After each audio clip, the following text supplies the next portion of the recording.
proud Pinoy moment ang naganap sa Los Angeles, California. Si Liza Soberano, pinangarap lang dati, ngayon, invited na sa mga bigating international events. Sa kauna-unahang pagkakataon, si Liza ang napiling mag-throw ng first pitch sa LA Dodgers vs Mets game sa ginanap na Filipino Heritage Night. Grabe, hindi lang ganda, kundi global recognition ang dala niya. At kahit sabi niya ninervyos siya, Liza still owned the field with grace and charm. Queen Liza doing queen things.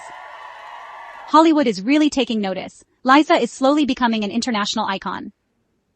At dahil sa viral na pitch na to, headline siya sa balita sa Pilipinas. Nakakatuwang isipin, unti-unti nang natutupad ang Hollywood dreams ni Liza.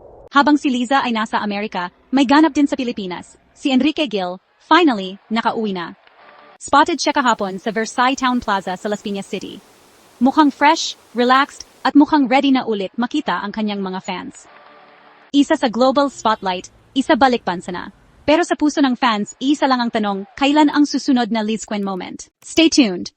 Like, comment, and subscribe for more real-time Liz Quen updates.